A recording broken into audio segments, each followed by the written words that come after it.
ہم میں سے اکثر لوگ یہ سوال کرتے ہیں کہ خدا ہماری آزمائش کیوں کرتا ہے، یا پھر ہماری زندگیوں میں آزمائش کے آنے کی اجازت کیوں دیتا ہے۔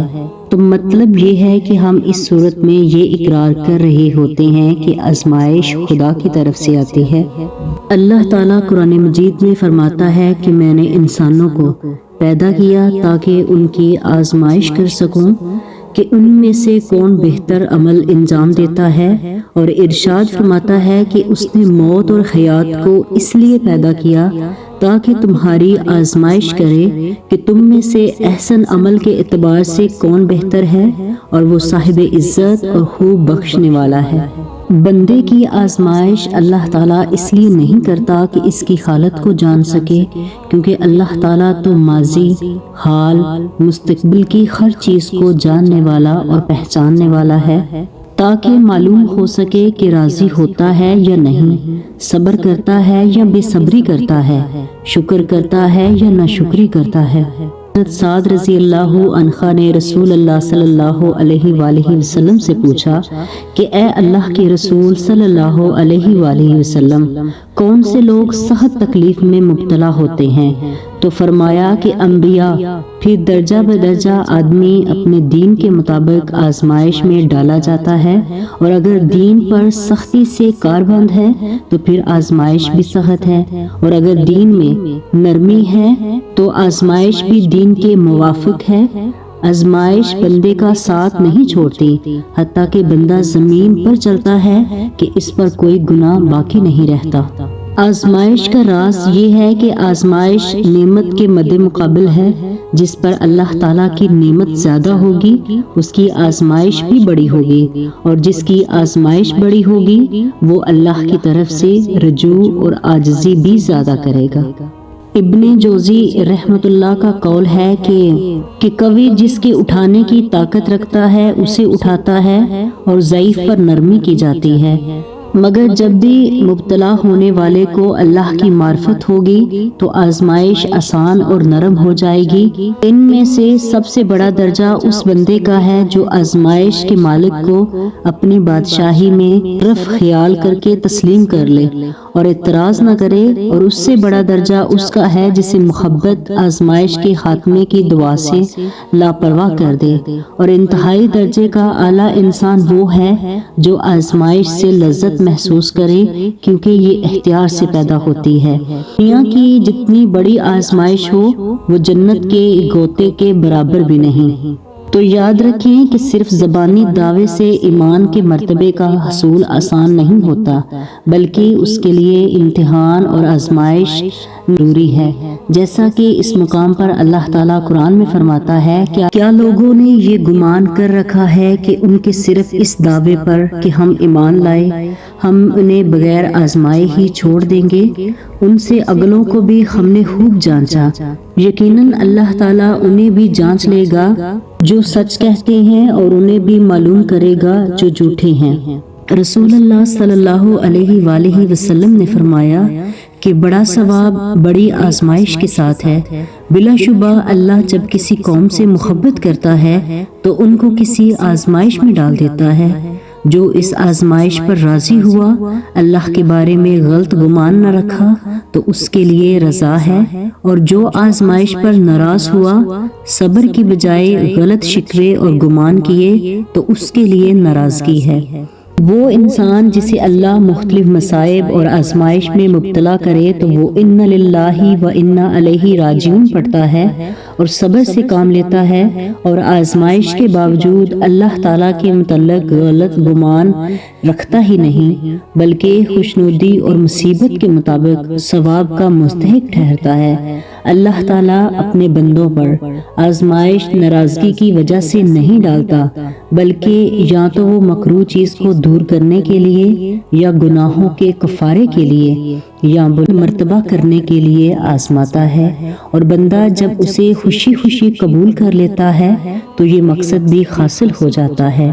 حضرت محمد صلی اللہ علیہ وآلہ وسلم فرماتے ہیں کہ مسلمان کو کوئی بھی دکھ تکلیف، رنج و غم آئے یا صدمہ پہنچے، یہاں تک کہ ایک کانٹا بھی چبھے، ہر دکھ کے بدلے اللہ تعالیٰ اس کا گناہ مٹا دیتا ہے۔ رسول اللہ صلی اللہ علیہ وآلہ وسلم نے فرمایا کہ اللہ تعالیٰ فرماتے ہیں کہ میں جس کی دو محبوب چیزیں واپس لے لوں اور وہ صبر کرتا ہے اور ثواب کی امید رکھتا ہے تو میں جنت کے علاوہ اس کے لیے اور کسی ثواب سے راضی نہیں ہوتا۔ زندگی آزمائش کا دوسرا نام ہے۔ مشکلات کو زندگی کا حوصلہ سمجھیں اور اپنے رب کی طرف سے بخشش اور عطا سمجھیں۔ مشکلات میں گر کر بھی اس کو یاد کریں، وہ آپ کو یاد کرے گا، آپ کی مشکلیں آسان بنائے گا، کیونکہ وہ مصیبت دیکھ کر آپ کو اپنا محبوب بنانا چاہتا ہے۔ نبی کریم صلی اللہ علیہ وآلہ وسلم کا فرمان ہے، اللہ تعالیٰ جس کے ساتھ خیر و برکت کا ارادہ کرتا ہے اسے مصائب و عالم میں مبتلا کر دیتا ہے، کیونکہ مشکلات گناہوں کو مٹاتی ہیں، اس سے بندے کا مقام و مرتبہ بلند ہوتا ہے اور گناہوں سے پاک صاف ہو جاتا ہے۔ تو مشکلات کے نزول کے وقت صبر کو اپنا ہتھیار بنائیں۔ صبر کا مطلب یہ ہے جیسے ہی کوئی پریشانی آئے صبر کا دامن تھام لیں۔ نبی صلی اللہ علیہ وآلہ وسلم کا فرمان ہے کہ صبر تو صدمے کے آغاز میں ہوتا ہے۔ صبر کے ساتھ مشکل ٹالنے والے سے اسماء حسنہ اور اپنے نیک اعمال کا واسطہ دے کر خوب دعائیں کریں۔ جب بندہ رب سے سوال کرتا ہے کہ اے میرے رب تو ہی مشکلیں دینے والا ہے اور مشکلوں کو ٹالنے والا ہے، میری مشکلات دور فرما دے، تو رب خوش ہوتا ہے اور خالی ہاتھ لوٹانے میں شرم آتی ہے، کیونکہ بندے نے عاجزی سے اپنے خالق کو پکارا ہے۔ نبی کریم صلی اللہ علیہ وآلہ وسلم کا فرمان ہے کہ اللہ حی و کریم ہے، یعنی زندہ اور موجود ہے اور شریف ہے۔ اس بات سے اسے شرم آتی ہے کہ جب کوئی آدمی اس کے سامنے ہاتھ پھیلا دے تو وہ اس کے دونوں ہاتھوں کو خالی کام اور نامراد واپس کر دے۔ بعض اوقات کسی گناہ کی وجہ سے رب کی طرف سے مصیبت نازل ہوتی ہے، ایسے میں اپنے گناہوں کا احساس کریں اور شرمندگی کے ساتھ اپنے رب سے توبہ کریں، وہ تو یوں ہی بہت معاف کرنے والا ہے۔ اللہ تعالیٰ فرماتا ہے تمہیں جو کچھ مصیبتیں پہنچتی ہیں وہ تمہارے اپنے ہاتھوں کے کرتوت کا بدلہ ہے، وہ تو بہت سی باتوں سے درگزر فرما دیتا ہے۔ گناہوں پہ گناہ کرتے ہیں مگر دل میں خوف نہیں پیدا ہوتا، فرائض و واجبات ترک کرنے سے بھی کوئی خوف نہیں آتا کہ اللہ سے خوف کھانے پہ وہ مشکلات میں بھی ہماری مدد کرتا ہے۔ اللہ تعالیٰ کا فرمان ہے کہ جو اللہ سے ڈرتا ہے اللہ اس کے لیے چھٹکارے کی شکل نکال دیتا ہے۔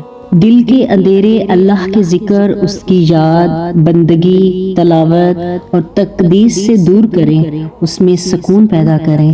جب تک دل اللہ کی یاد سے غافل ہوگا اس میں سکون نہیں ہوگا، زندگی مشکل اور دشوار نظر آئے گی، دل کے سکون کے بعد کائنات کی ہر مشکل چھوٹی ہو جائے گی۔ اللہ تعالیٰ فرماتا ہے جو لوگ ایمان لائے ان کے دل اللہ کے ذکر سے اطمینان حاصل کرتے ہیں۔ یاد رکھو اللہ کے ذکر ہی سے سکون، دلوں کو تسلی حاصل ہوتی ہے۔